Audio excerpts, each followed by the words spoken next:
It's the most challenging. It's the hardest.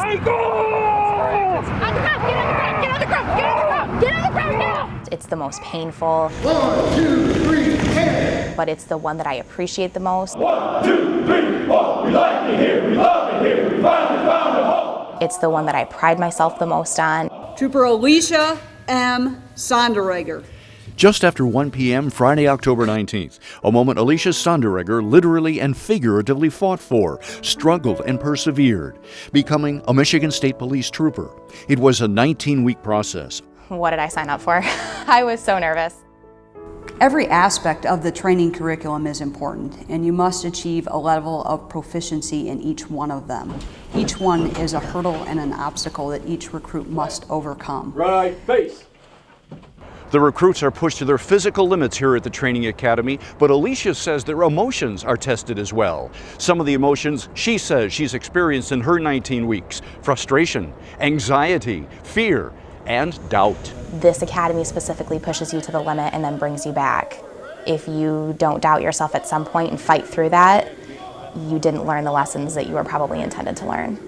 And the lessons that must be learned and mastered are many. Some, though, fall into the category of fun, enjoyable. I enjoyed the vehicle submersion. That was an eye-opening experience. And there were training exercises recruit Sonderegger would hope to soon forget. I don't ever want to remember what the pepper spray and the tear gas felt like, but I don't ever want to do it again. Double lock and check retention. All right, come on, turn around.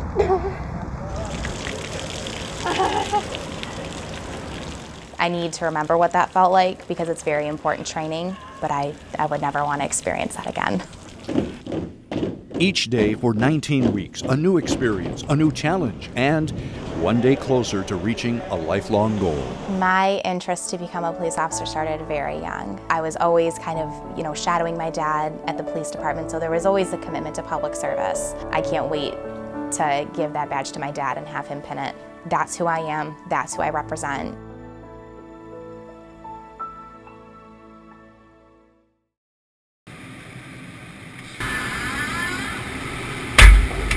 Unfortunately for Genesee County, we're number 3 in the state of Michigan still for underage drinking and fatal accidents. 004. She's not coming. Trying to confront the problem head-on, local law enforcement is teaming up with the community to try and bring about change. For the 4th consecutive year, funded by a grant from Community Mental Health, police from several agencies have formed a task force, one that's active and proactive. During this summer operation, the minders will be sent in to the store. They will attempt to buy alcohol. Hi. Hey there. How are you? Good, you? Your ID, please.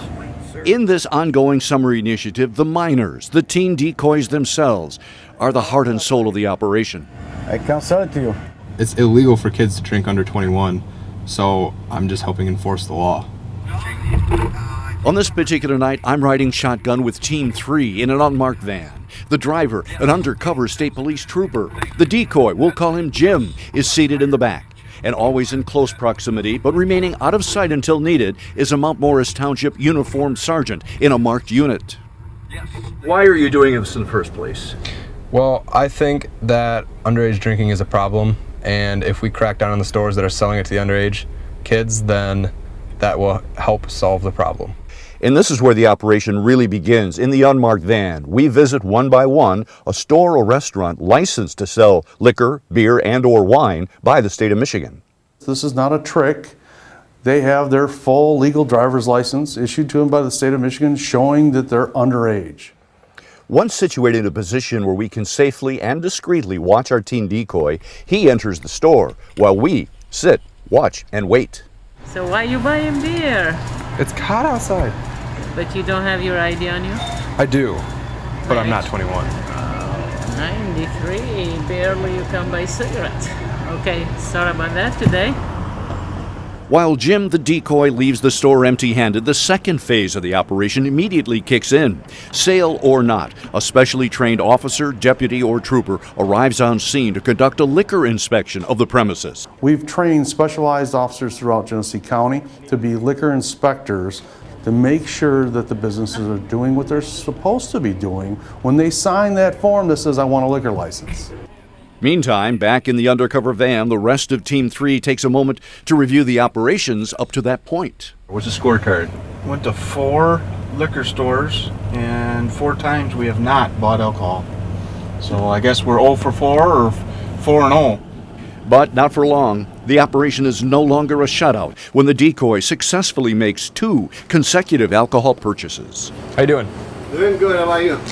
Trying to stay cool. Yeah. 727.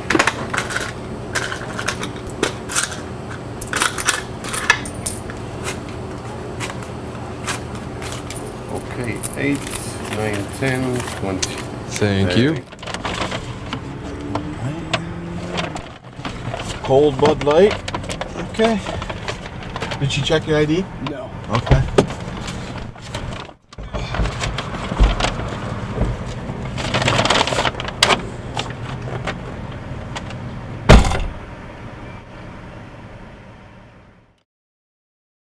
They are regular people that you see up and down the street every day, around the corner, our neighbors.